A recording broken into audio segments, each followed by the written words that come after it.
What's up, everybody? It's your friend Greg J. Hannibal, the Radio Free TV. Regarding Jesse Jackson. Now, I guess by now you've heard that he made some disparaging remarks about Barack Obama while preparing to go live on the air on Fox News Network. He was preparing to go on. Their mics were open, mics were hot. He leaned over to the person who was going to go on the air with him and whispered that Barack has been talking down to black people regarding these faith-based initiatives, and he wanted to cut his nuts off, is what he said. Now, I have deep respect for Reverend Jesse Jackson. I always have, and I always will, even after this.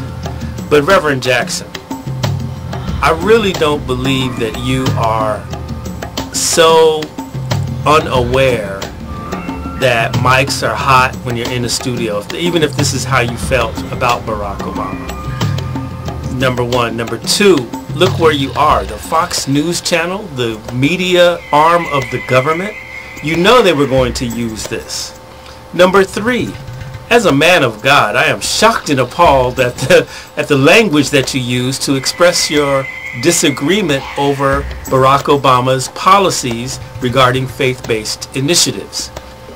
Number four, it smacks of hateration. I mean, if you're still trying to relive, 20 years ago or more when you were running for, remember that Run Jesse Run? That was so hot when you had your presidential candidacy going, and it really, you made a statement. So instead of hating, I would think, Reverend Jackson, that you would realize that laid the platform for where we are now. This is a historic occasion. This is a redeeming occasion. And as a matter of fact, now that I think about it, I read your apology, because you have released an apology, and you did say it's a redemptive and historic occasion. So then why even come like that? Why even talk about cutting Barack Obama's testicles off because you disagree with something that he said? And now here it is, you're allowing the media to use it as yet another distraction to Barack Obama's legitimate candidacy for the presidency of the United States.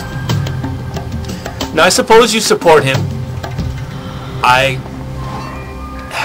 sorry, I'm just not familiar with who you are for in this race. I haven't really seen you as visible as perhaps you should be or could be on this issue. I know that usually during election time you are at the forefront encouraging voter education and voter registration. And I'm sorry, I just don't see that. Maybe I'm missing it. Maybe you are out there. Maybe you are continuing in your heritage and your legacy as a proponent for voter registration, voting rights, making sure that the elections go correctly. That is your legacy, that is your heritage, that is your history, and I applaud you and respect you deeply for that platform before the American people. However, I just have not seen it this time. I am shocked and appalled, though, Reverend Jackson, on your comments that were caught on tape.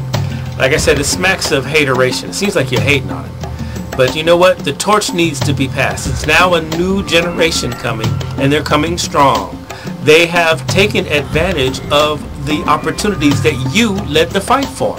And now here we have a Harvard-trained lawyer, a constitutional law expert, a person who can bring back real democracy as opposed to unmitigated authoritarianism back to the White House. And he will win. He will end this war. He will bring universal health care. He will bridge the digital divide. And quite frankly, even if you feel he's talking down to black people, you got to admit, my brother, some of us need to be spoken to straight from the pulpit of a black church. Our brothers need to be better fathers, if that's what you're referring to.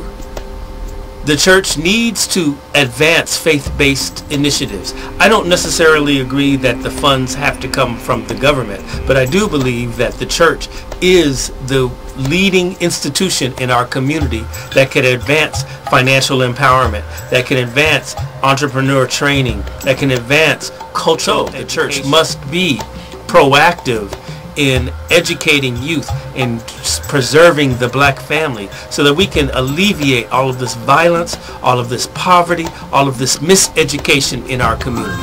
Reverend Jackson, you are a generation that is bygone now. I'm not saying that you need to sit down and retire. I think you need to chill out as an elder statesman of our civil rights movement and let the new generation come up and succeed. Just think 20 years ago, just think when you were marching arm in arm with Dr. King.